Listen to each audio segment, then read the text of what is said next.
Well, today is a bittersweet day.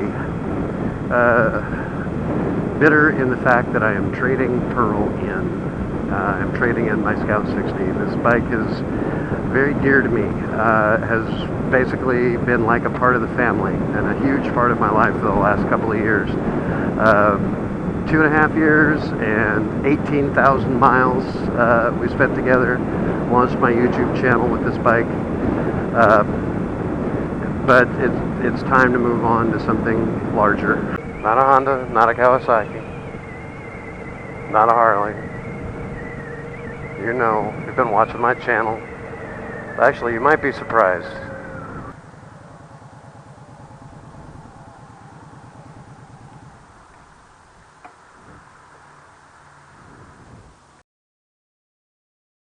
This is not a demo.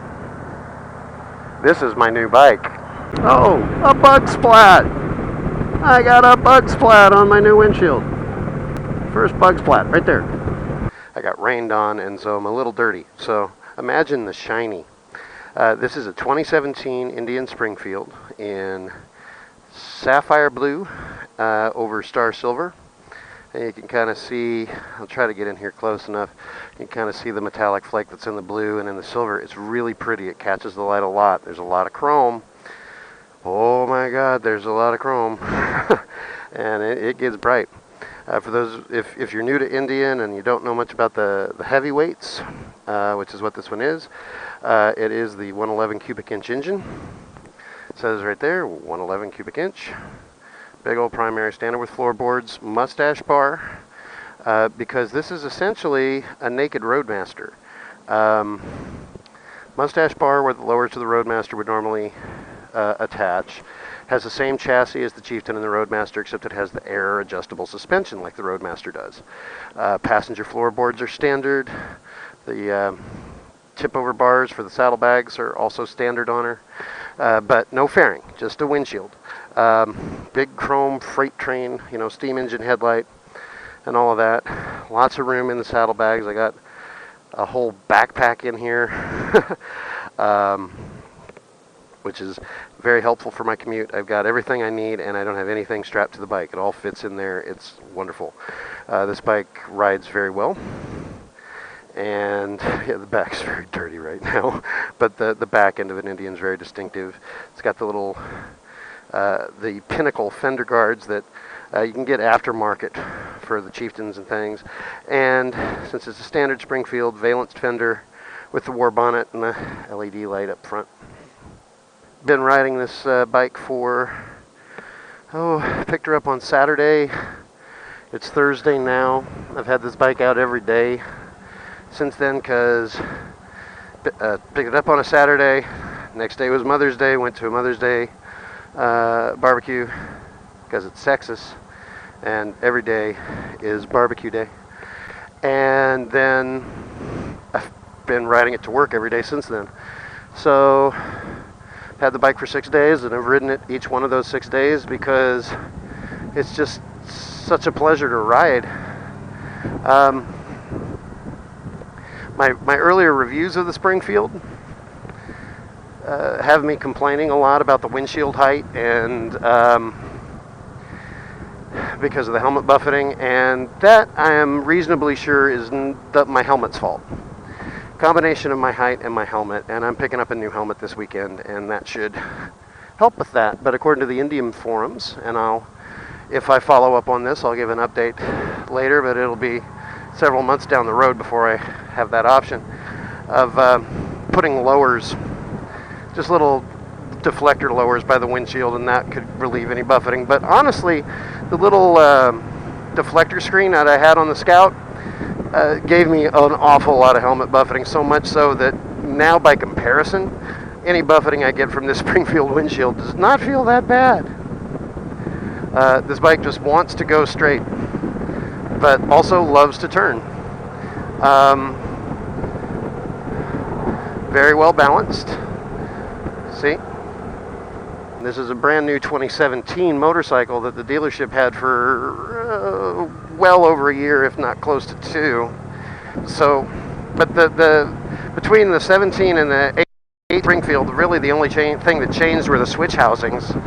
And on the Springfields and the non-fairing heavyweights like the Chief Vintage and Chief Dark Horse and the Chiefs and the Springfields, really, the switch housing differences between the 17 and the 18s were very minimal. It's just slightly different positioning for the cruise control and all of that. If this was a fairing bike, then the controls for the radio and the cruise control are a lot easier. If it's moving at all, it doesn't want to tip.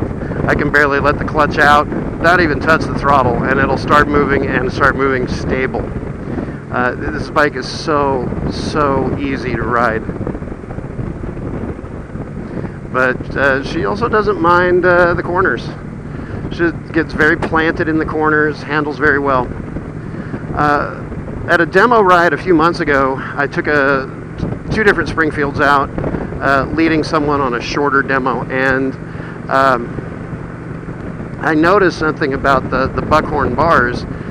They were adjusted in this stock position very low, and if I go to full lock, I am running the handlebar into my knee, and it doesn't give me a whole lot of leverage for very low speed parking lot turns, and it really only affects me in parking. So when I go in for the break-in, the dealers kind of offered to adjust the handlebars for me, and they were going to do that before delivery. They just didn't have time.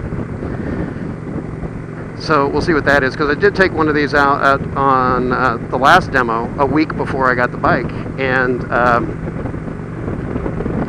that Springfield, the bars were adjusted about maybe 2 inches higher. Same bars, they're just adjusted. Now they've got the ape hangers available for this thing that are like up here. I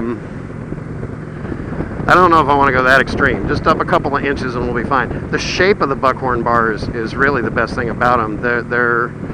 It's a far more comfortable handlebar position than any other Indian, because the Springfields are the only ones that have these handlebars, the buckhorn bars that are kind of angled a little bit better, and it just feels natural. It feels quite comfortable. Any of the Thunderstroke 111s, pretty much from their introduction in 2014 through this model year of 2017, they do have a notorious thing, and I do feel it a little bit, and that's the heat coming off of the back cylinder.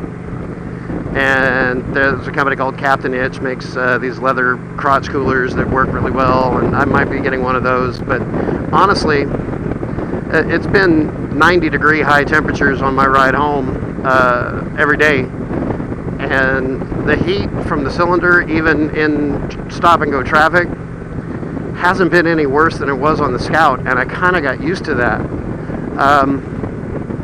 So why did I trade my beloved Scout 60? Why did I trade in Pearl for Jean Louise? I'll give you a little introduction on that in a minute. But I like doing longer rides, and I also carry a lot of cargo, and I have the goal in a few years of hitting all 48 states on a bike. And the Scout is just not the bike for that. It is just not. The longest I ever rode that bike in a single stretch without a brake was 70 miles, and that was with the windshield added. That was with or the windscreen, I should say, because it wasn't really a big windshield like this. That was with the Corbin saddle on it. That was with the mini ape hangers. I put a lot of money into adjusting that bike to try to make it fit me, because I'm a large guy and it's not that large of a bike. I love the handling, I love the performance, I loved everything about that bike except how cramped up my back would get. I'm 47 years old, and I do have some neck and back issues that come from my younger days. And the Scout would remind me of those over every bump, and I don't get that on this one. This bike rides so smooth, and I haven't sacrificed a bit in the handling. It doesn't necessarily feel as sporty because the bike is so large, so much larger and so much heavier, but I'm taking these turns at the same speed I would take them in the Scout. And the bike is doesn't even feel like it's trying that hard, and I'm not having to work that hard to get it to go. The bike is just very, very easy to ride. But I did love my Scout. I was having a little bit of anxiety and depression a couple of days before the planned delivery. Do I really want to do this? And I'm glad that I did. I'm very glad that I did. So why is this bike named Jean Louise? I happen to, in my spare time, also be an actor in local community productions, and I'm currently playing Atticus Finch in a production of To Kill a Mockingbird.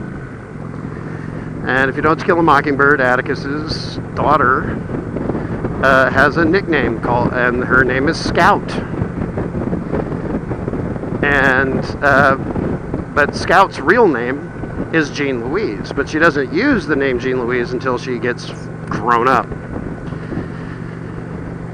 So there you have it, Jean Louise, Scout, all grown up.